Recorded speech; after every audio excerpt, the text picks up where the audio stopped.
employees must know they are your most important audience, in my personal opinion. They're the people who make your products. They're the people who sell your products. They're the people who represent you. They are you, period, end of sentence.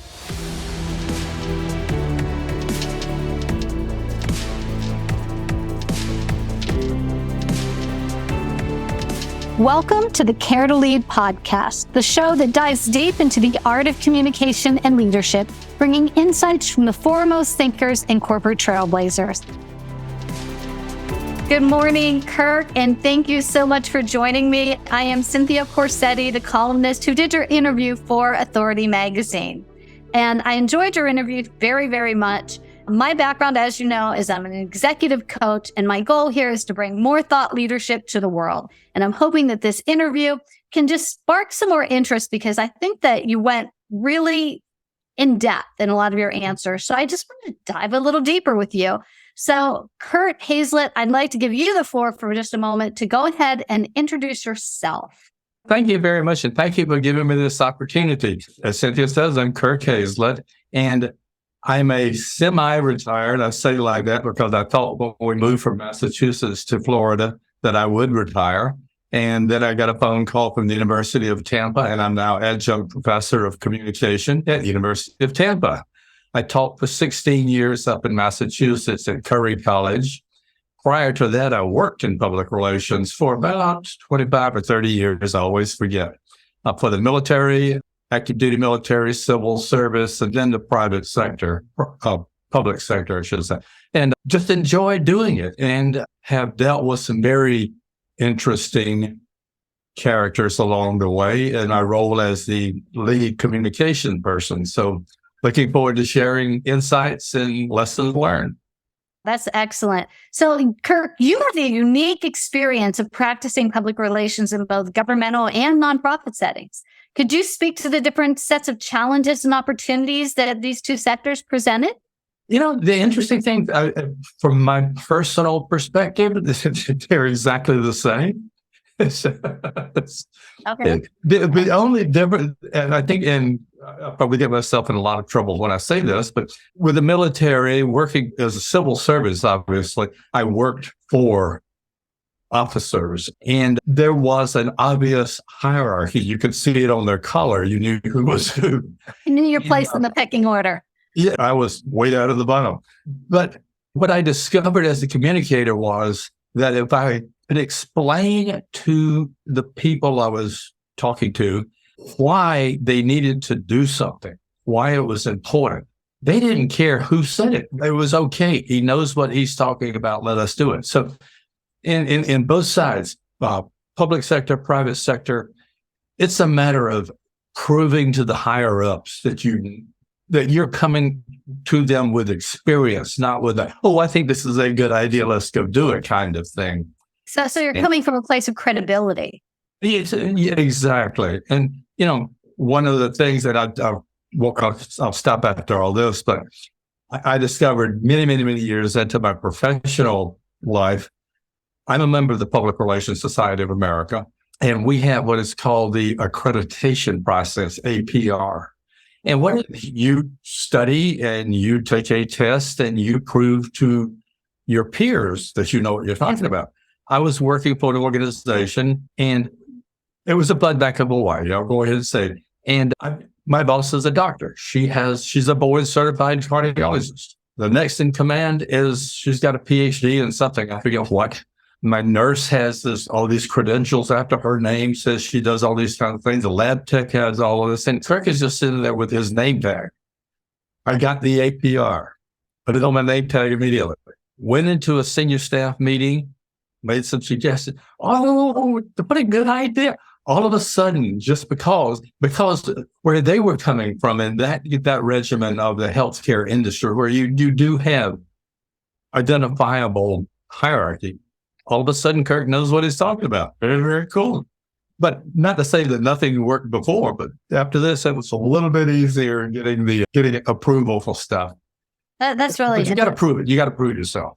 You do. You have to have that credibility. But it is funny how just like little perceptions change people's minds about things. And it's interesting because in my professional career, that's when I went from, because I always went by Cindy growing up. And when I switched to Cynthia, all of a sudden, like people started taking me more seriously in the professional world, which is really strange. But that's why I made the change. Although my parents, my family, I'm still Cindy. So, but I understand what you're saying. So I want to talk a little bit about the 3 character traits that you mentioned: visibility, accessibility, and honesty. And you said that those have been really instrumental to your success. I think they're compelling because they aren't just professional tenets. They really seem to be part of your personal philosophies as well. So your mantra, "I won't tell you what we're doing, I'll show you," emphasizes the value of visibility. Could you share an instance where this approach substantially impacted an outcome of a communication strategy? Well, I would say in one particular case is when I worked for Honeywell Electro-Optics Division, and we had in the course of one day an executive layoff, a layoff of about 10% of the employees, a reorganization, and a drug bust. Thank you. That one we didn't plan for. The other stuff we were, and I called our headquarters up in Minneapolis at the time, and I said, here's what I'm dealing with. What do I need to do? Well, stonewall them. Don't tell them what's going on. Oh, yikes. No, I don't think that's going to work.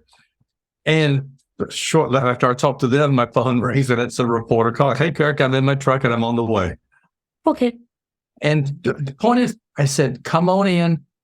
Let you talk to our managing director. Let you hear from him instead of me typing something up and sending it to you. Come down here and see it."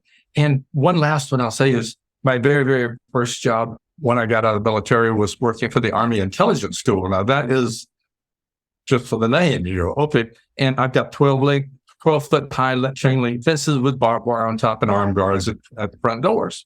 Same thing. I had been talking to the people in the local community when I first came there, talking to business people. We had been in this space for something like 20 years. I'm talking to different business people. "I'm going to be doing public affairs for the Army Intelligence School. What can you tell me about them?" Never heard of them. Hello. And this was everybody I talked to. So I went in to meet the commander. He has his eagle on his collar. And he looks at me over his cigar and says, and I won't use the exact 4-letter word that he used, but he said, "Why are you here?" And I said, "Sir, you have an image problem. I am going to fix it." And I started reaching out, sending out news releases to the media about things that were going on. Some of our really cool students and things. A reporter called me one day. He said, "Tell me more about this." I said, No. Come out. Let me introduce you to the student. He came out to our place. I met him at the door so I could get it past the armed guards. And I handed him my business card. And he said, "You're the first person at this place who has ever given me a business card." Wow.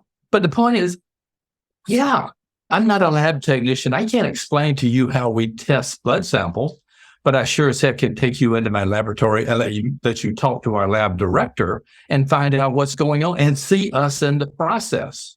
Over time, as I say, it just being there and seeing it. And I was part-time while I was doing public relations. I was a reporter for some of our local papers in Massachusetts. I would go, if I'm covering something, I didn't call people on board. I called them and set up an interview.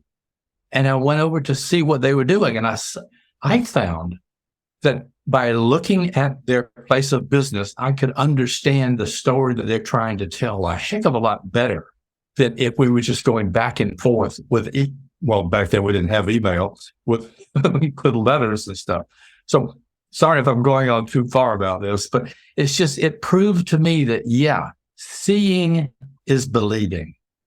Right. That's really powerful because storytelling is what it's all about. And you're doing your storytelling visually. Accessibility seems to be another pillar for you. Being available to reporters 24/7 while you were at the Blood Bank of Hawaii. How do you think this level of availability influenced trust and reliability factors within the media? Once again, whatever, and just, staying with specific thing, a reporter has an assignment. He or she has to get a story. Hello. And if she can't get hold of the designated public relations person, where is she going to get the information? And I would really rather tell the story myself than to have someone next door who doesn't have a clue what I'm doing tell my story. And that's just it. It's just, it gives the credibility, is being there, being available. And, you call me at 11 o'clock at night and I'm going to be, I probably can't come down to the office right now, but just, I'm here. I think I set a record one time. My wife and I were on vacation in Taiwan, in Taipei. And I'm sorry, I have to check my voicemail because it's a Kirk thing. And a reporter had called me about 30 minutes before. I called her back. And she said, "Where are you?" And I said, "I'm in Taipei." You just set a record for the longest distance return phone call I've ever gotten. But it shows dedication. Well, it's dedication, and it's commitment to your responsibilities as a communication professional. And I'm sorry, if you don't want to do the job, go do something else. And I think that could be said pretty much in any career. That kind of commitment and dedication is paramount. It absolutely is. Yeah. Honesty is always a crucial trait, but it seems even more so in a field like public relations. Because I think there's probably always a temptation to spin things favorably, right? That's always there. So you stress that you do not lie, which is highly admirable. Can you tell us about a situation where being straightforward, even when it was uncomfortable, turned out to be the best course of action? And let me think about that one is, I think, okay, once again, is, and I'm using different examples, and the Blood Bank of Hawaii was one thing was, hey, if you have to work, being in Hawaii is not a bad place to be. But we had just settled a court case. I joined the Blood Bank in 1992 and was there for 3 years. Where were you in Hawaii? Oh, I'm sorry, in Honolulu. Honolulu, okay. Yeah, it's sort of where everybody is. As I say, roughly 90% of the population. Right. That's little Oahu. We had just settled a court case regarding a transfusion back in the mid-'80s that had some bad outcomes. And a reporter called me when we settled the case. He called me, he says, "Kirk, I'm down at the courthouse now. You guys have just settled this. What do you have to say about it?" And I said, "Why don't you come out here and I'll tell you about it." And so we came out, we talked a little bit, and then he did his stand up in front of the blood bank. I love it. Now, and obviously I got whatever we said approved by our attorneys because of the situation. But Senator gave this amazing overview of what had just occurred at court and everything. And he has our building in the background with our sign, and it's way cool.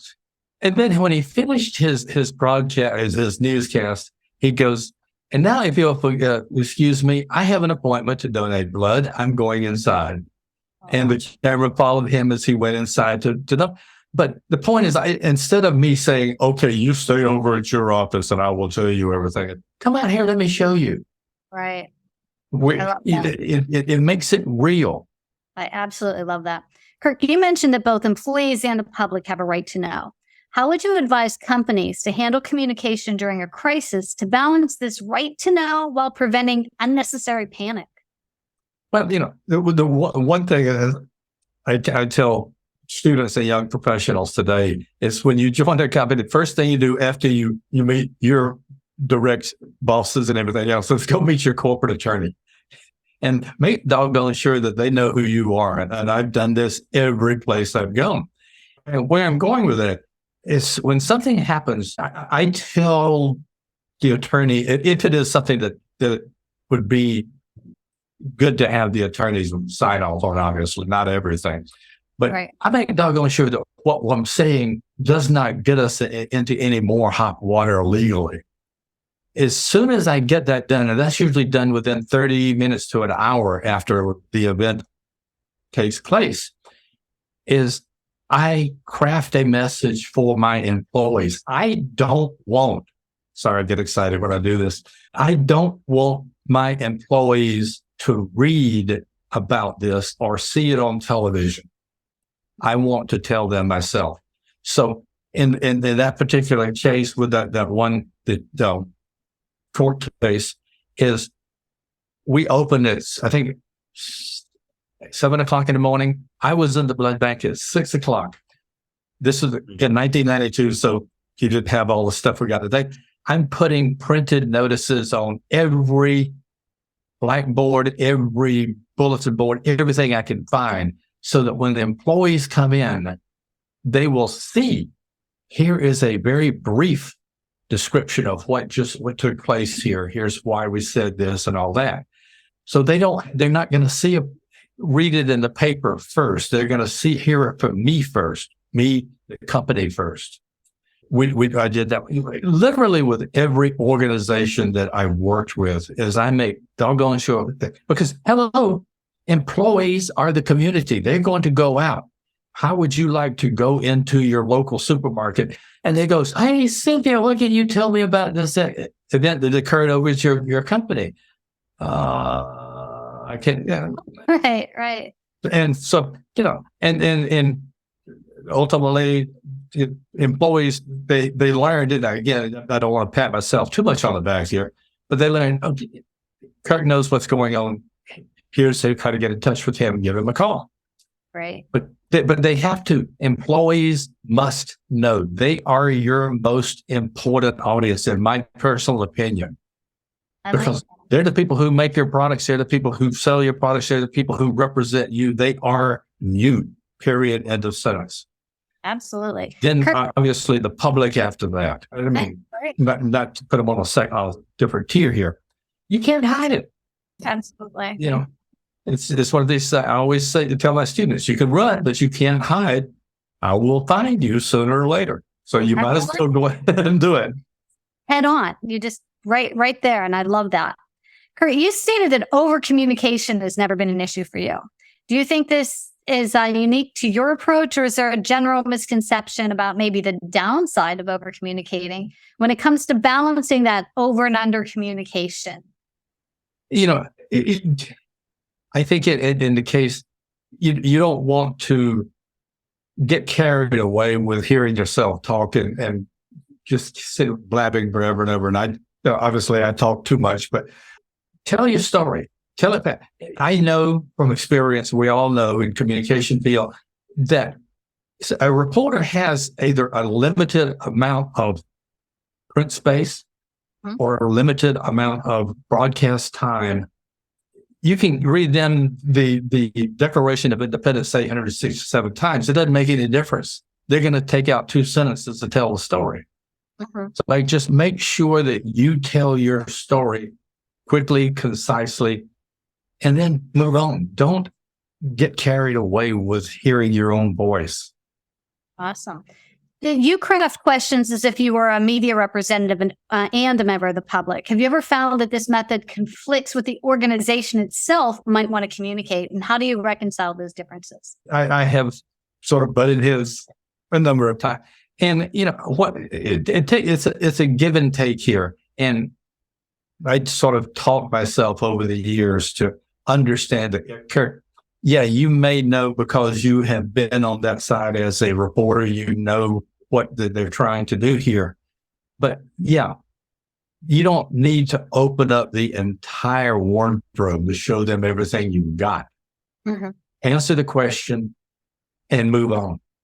Being mindful, and even when I talk about every organization I've worked with, we've had things that we could not either A, legally, or B, just morally, I guess is the best way to say it, couldn't talk about.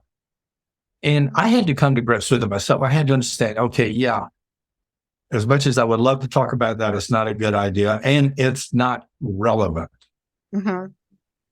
Know what is it that this case, what does the reporter want to know? What is he or she asking? Answer those questions and then move on. And you can say, Do you need anything else for that particular answer? But 9 times out of 10, I think you're going to find that the response is going to be, no, you've told me exactly what I wanted and needed to know. Excellent. How has the pandemic and the shift to remote work challenged or changed your ideas around what accessibility should look like in an organization? We're talking 21st century.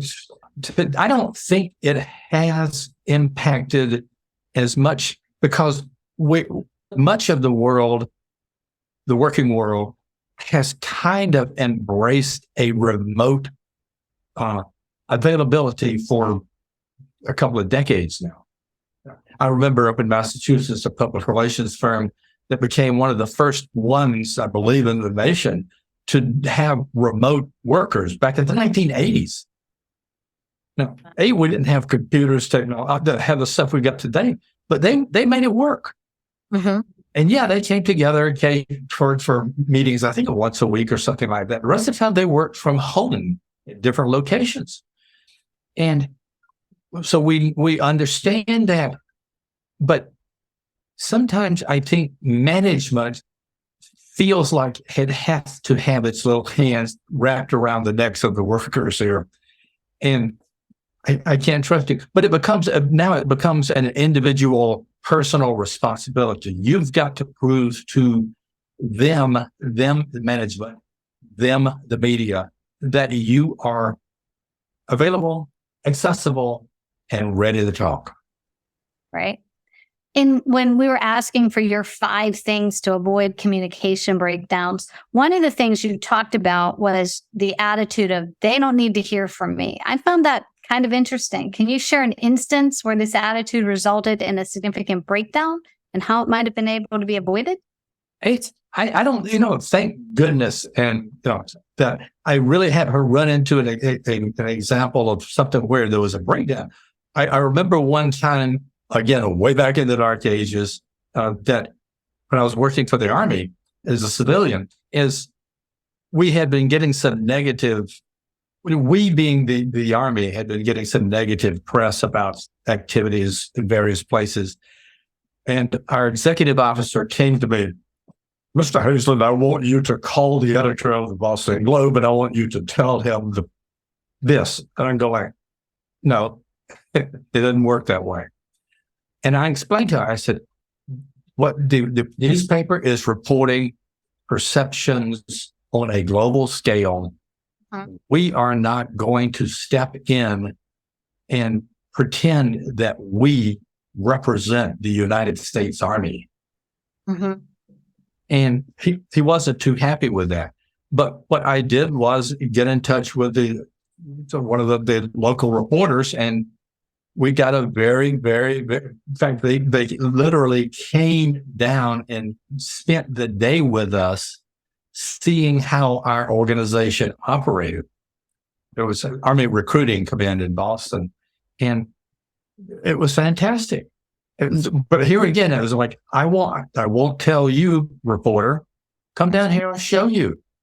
And we went through, and he spent the entire day with us to see what we were doing. And the result was that we didn't get negative publicity on anything that we did. Because we were careful about what we did. We weren't stupid. Mm-hmm. But secondly, they knew from that yeah, these people are open. They will talk to us. But I had to be willing to tell the higher up military that no, we're not going to do that. It's not a good idea. All you're going to do is cause even more negative publicity. I'm still hearing that weave of storytelling through almost everything that you've done. And you've done that storytelling visually and by having people present.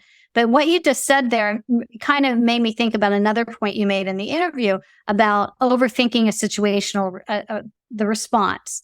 So how would you suggest an organization streamline its internal editorial process so they can prevent the delays and so on that might fuel public curiosity and suspicion? Oh, whether there were an easy answer for that one. I mean, one of the things I think is for the organization is having a clearly defined communication network. How does it work? Is who's responsible for what? I go back to, I keep using the blood bank. It was so much fun, but I had a fantastic staff. And I had one of my workers at the time, he was Army Reserve, but he was full-time with me as a communications specialist. Troy really totally knew he was a human being. He was out of the community of this. So he understood this. Nadine was straightforward. Boom, boom, boom, boom. Here's how things are going to work.